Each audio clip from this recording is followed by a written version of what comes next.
Well, Paul, we were so close to a great comeback tonight, weren't we? But I guess you're proud of the lads for today's performance against Crewe. Listen, really proud. Obviously, Crewe were fantastic first half, played us off the park, make no mistake. It was a real tough game. But one thing the lads did show is heart, and they kept going. That's the one thing we can't knock them for. Of course, we were outclassed by Crewe, of course we was. But the determination, the spirit to try and keep himself in a football match, I think we can live with that, and it was fantastic, yeah.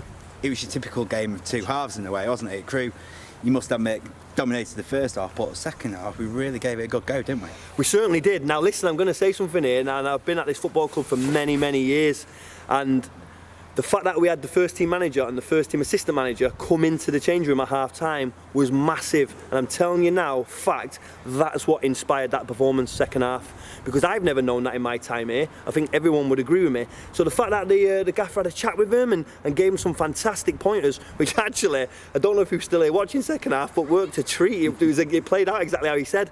So listen, from a football club point of view tonight, the fans, the catering staff, everybody, it's been amazing.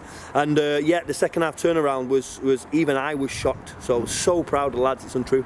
Let's just go back to that first half. The first goal. Well, yeah.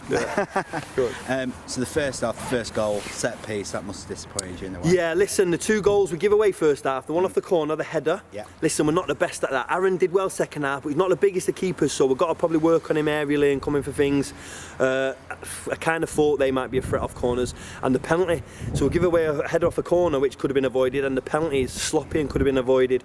So when you kind of look back and analyse it in that way, it's interesting really. So yeah, it could have been avoided, the set piece, couldn't it? To be fair, the keeper did make some class saves throughout the game, didn't he? In a lot of ways, he kept us in it for a lot of the time. I said to Aaron coming off, I said, smile, have you enjoyed that? Because I had a bit of a go at him at half time, and I just said, look, your kicking's got to be better. His kicking was amazing second half. It really got us on the front foot. We were able to win some flick-ons and get in behind Crewe.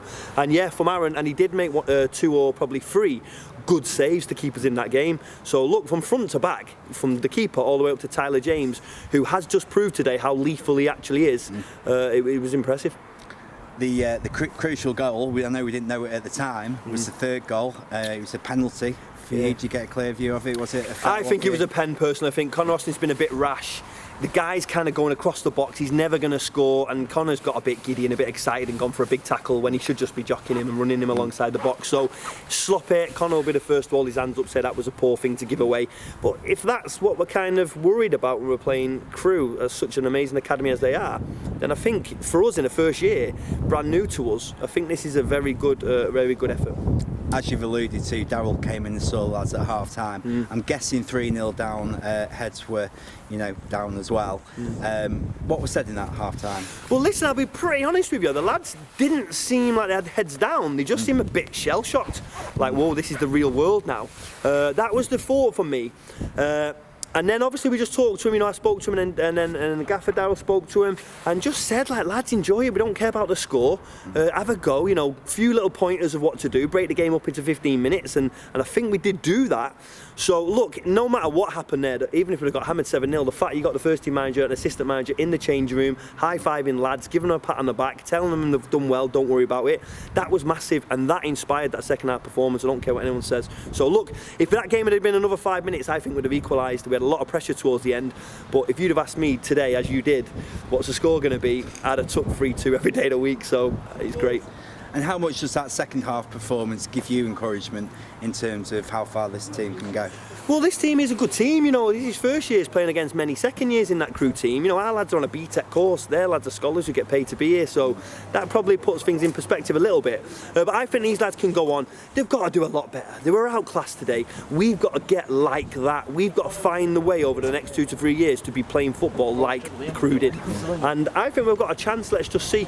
But in terms of everything from the club today, it was really, really good, and I just wish the game had lasted another couple of minutes. We might have equalised. In some ways, I know you said that the performance was primary today rather than the score. In some ways, having come back, having got it back to 3-2, absolutely peppering their goal, are you a little bit disappointed that, like you say, we didn't have another 5 minutes and where you would hope the Yeah, I thought if the ref would just give us a couple more minutes, we might have got a goal, mightn't we? But listen, peppering, I don't know about peppering, but we had a lot of pressure there, and there was corners coming in and crosses coming in. So I just think that if there'd have been another couple of minutes, we might have won that 4-3, but we'll see. Brilliant, thanks mate. No worries.